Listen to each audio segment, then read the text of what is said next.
اعوذ باللہ من الشیطان الرجیم بسم اللہ الرحمن الرحیم وبہ نستعین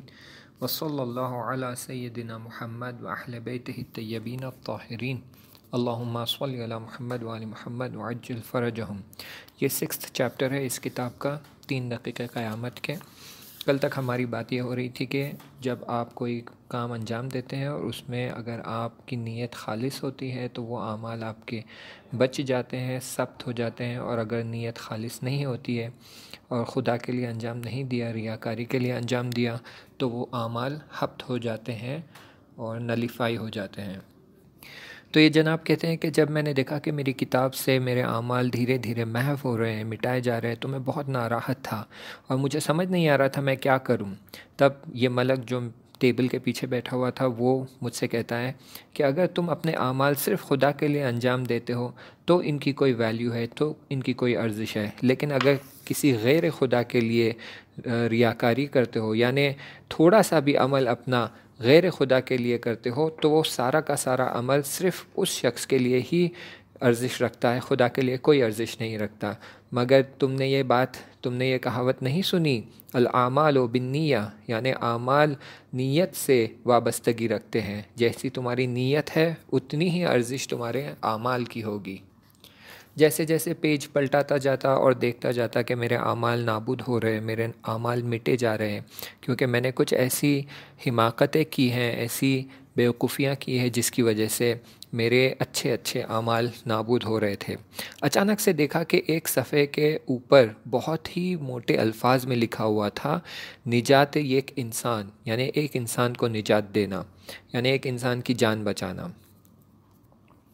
مجھے بہت اچھی طرح یاد ہے یہ ماجرا کیا تھا، اور میں نے بہت خدا کا شکر کیا کہ الحمدللہ ایک کام تو میں نے خالصانہ خدا کے لیے کیا، کیونکہ یہ کام میں نے واقعاً خدا کے لیے خالصانہ کیا تھا۔ ماجرا کچھ اس طرح تھا کہ ہم لوگ تفریح کے لیے گئے تھے ہمارے دوستوں کے ساتھ، اور وہیں اطراف میں ایک نہر تھی، اور نہر میں پانی بہت تیزی سے بہہ رہا تھا۔ اچانک ہم نے دیکھا کہ ایک چھوٹا بچہ نہر میں گر گیا ہے اور پانی کے بہاؤ سے بہا جا رہا ہے، اور اگر اسے کسی نے نہیں بچایا تو وہ ڈوب جائے گا۔ تبھی میں نے نیت کی کہ میں جاؤں گا اور اس بچے کو بچاؤں گا، لیکن میرے دوستوں نے مجھے روک لیا، کہا کہ نہر کا پانی بہت تیز ہے، اگر تم جاؤ گے تو شاید تم بھی ڈوب جاؤ گے، اور شاید یہ بچانے کی جگہ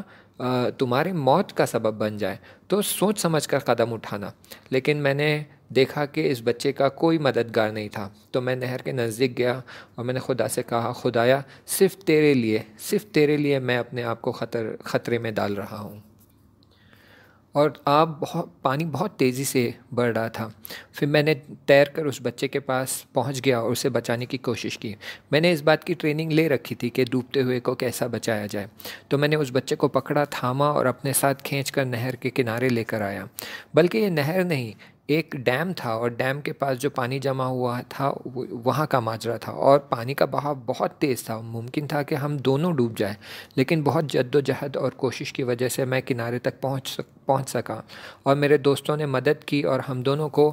اس پانی سے باہر نکالا، اور ہم سب نے مل کے اس بچے کی جان کو بچا لیا۔ اس بچے کے ماں باپ وہیں نزدیک تھے، وہ آ کر بہت خوش ہو گئے کہ بچے کی جان بچ گئی، انہوں نے بہت زیادہ شکریہ ادا کیا، بہت تشکر کیا، اور پھر ہم نے ان سے خداحافظی کی اور ہم واپس اپنے راستے پر نکل پڑے۔ جیسے ہی ہم جانے کی تیاری کر رہے تھے، تب اس بچے کے ماں باپ نے مجھ سے میرا نام، پتہ اور فون نمبر لے لیا تھا۔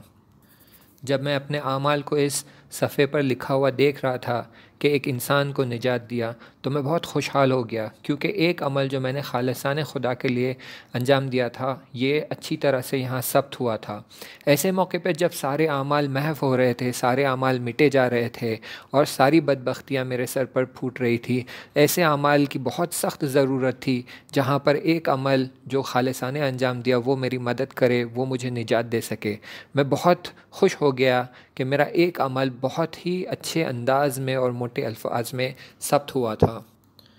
پھر اچانک میں نے دیکھا کہ یہ عمل بھی دھیرے دھیرے مٹا جا رہا ہے۔ بہت ناراحت ہو گیا، بہت پریشان ہو گیا، اور ملک سے متوجہ ہو کر کہنے لگا کہ مگر تم نے نہیں کہا تھا کہ جو کام خالصانہ خدا کے لیے کرتے ہو وہ ہمیشہ حفظ ہوتا ہے، وہ ہمیشہ ثبت ہوتا ہے، وہ کبھی مٹتا نہیں، پھر کیوں یہ عمل مٹا جا رہا ہے؟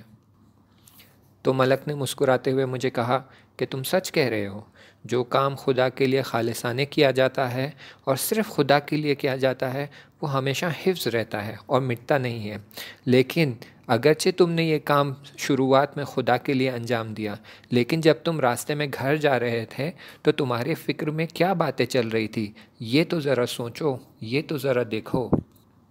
تبھی وہ فلم میرے سامنے شروع ہو گئی اور میں دیکھ رہا تھا کہ جب میں اپنے دوستوں کے ساتھ گھر لوٹ رہا تھا تو میرے ذہن میں کیا کیا باتیں چل رہی تھی۔ میں خود کے بارے میں سوچ رہا تھا کہ ایک بہت ہی بڑا کام میں نے انجام دیا ہے، ایک بہت ہی خطرناک کام میں نے انجام دیا ہے، اپنی جان کو خطرے میں ڈال کر ایک بچے کی جان بچائی ہے۔ اگر میں ان ماں باپ کی جگہ ہوتا تو میں جا کر سب کو اس بات کے بارے میں بتاتا، اور جا کر اخبار میں بتاتا، اور جا کر ٹی وی والوں کو بتاتا، اور جا کر اس شہر کے میئر کو بتاتا، اور میئر بھی ایک اچھا خاصا موٹا ہدیہ اور پیسے کی رقم لا کر مجھے ہدیہ کرتا اور مجھے ریوارڈ دیتا کہ تم نے ایک بچے کی جان بچائی، وہ بھی اپنی جان کو خطرے میں ڈالتے ہوئے۔ بلکہ ہونا تو ایسا چاہیے کہ اخبار والوں کو اور ٹی وی والوں کو میرے پاس آ کر میرا انٹرویو لینا چاہیے کہ میں نے کیسے اس بات کی ہمت کی کہ اپنی جان کو خطرے میں ڈال کر ایک بچے کی جان بچائی۔ یہ کام کوئی آسان کام نہیں تھا، کوئی معمولی کام نہیں تھا، ایک بہت ہی بڑا، سخت اور سنگین کام تھا، اور یہ کام میں نے انجام دیا ہے، میں نے، تو میرا تو نام ہونا ہی چاہیے۔ اور پھر فلم میں یہ دیکھتا ہوں کہ جو چیزوں کی میں نے نیت کی تھی، جو چیزوں کے بارے میں میں نے سوچا، اگلے دن بالکل ویسا ہی ہوا۔ ماں باپ نے جا کر اس شہر کے میئر کو بتایا، اخبار والوں کو بتایا، ٹی وی والوں کو بتایا، اور میئر آ کر اس نے مجھے ایک بہت موٹی رقم ہدیے کے طور پر دی۔ اخبار والوں نے میری فوٹو نکالی اور اخبار میں خبریں چھاپی، ٹی وی والوں نے میری فوٹو نکالی اور انٹرویو لے کر مجھے ٹی وی پر دکھایا گیا۔ تو جو میں نے سوچا تھا وہ سب کچھ اگلے دن ہوا۔ پھر وہ ملک میری طرف متوجہ ہو کر کہتا ہے کہ تم نے شروعات میں کام تو خدا کی رضایت کے لیے کیا تھا، لیکن بعد میں اپنے ہی ہاتھوں سے اسے خراب کر لیا۔ دنیاوی ریوارڈز کے پیچھے پڑ گئے، دنیاوی نعمتوں کو چاہتے تھے، دنیاوی مقدار چاہتے تھے اور پیسہ چاہتے تھے، اور تمہیں یہ سب ملا۔ دنیا میں تمہارا نام، شہرت، پیسہ، تم جو سب چاہتے تھے وہ تمہیں ملا۔ سچ کہہ رہا ہوں یا نہیں؟ جس کی آرزو تھی وہ تمہیں دنیا میں ہی مل گیا۔ پھر میں نے کہا کہ تم سچ کہہ رہے ہو کہ میں نے ہی اپنے ہاتھوں سے اپنا کام خراب کیا ہے، اب بتاؤ میں کیا کروں، میرے ہاتھ تو خالی ہو چکے۔ تو وہ ملک جو میز کے پیچھے بیٹھا تھا اس نے کہا کہ بہت سارے لوگ ایسے ہیں جو جب کام شروع کرتے ہیں تو خدا کی خوشنودی کے لیے اور خدا کی رضایت کے لیے شروع کرتے ہیں، اما اس کے بعد انہیں کوشش کرنی پڑتی ہے کہ آخر تک اس نیت کو باقی رکھے اور اس اخلاص کو باقی رکھے کہ یہ کام صرف خدا کی رضایت اور خوشنودی کے لیے ہو۔ لیکن کچھ لوگ ایسے ہوتے ہیں کہ دنیا طلبی میں اور دنیا کے چکا چوند میں اور پیسے اور شہرت کے چکر میں ان کی نیت بدل جاتی ہے، اور دھیرے دھیرے یہ اخلاص جو ان کے دل میں خدا کے لیے تھا وہ کم ہو جاتا ہے، اور پھر یہ دنیا کے لیے کام کرنا شروع کر دیتے ہیں، دنیا کے لیے عمل انجام دینا شروع کر دیتے ہیں، دنیا کے لیے لوگوں کو مدد کرنا شروع کر دیتے ہیں، اور اسی طرح ان کے اعمال نابود ہو جاتے ہیں اور محو ہو جاتے ہیں۔ اسی لیے عزیزو، برادرو اور خواہرو، نیت پر توجہ رکھے کہ نیت صرف خالصانہ خدا کے لیے ہونا چاہیے، نہ صرف عمل کے شروعات میں بلکہ عمل کے انتہا تک، اور اس کے بعد بھی نیت صرف خدا کی رضایت کے لیے، اور ریوارڈ بھی اور جو اس کی جزا ہے وہ بھی ہم صرف خدا سے امید رکھے، نہ لوگوں سے اور نہ اس دنیا سے۔ انشاءاللہ باقی کے مطالب اگلے چیپٹر میں بیان کریں گے، تب تک کے لیے التماس دعا، خدا حافظ۔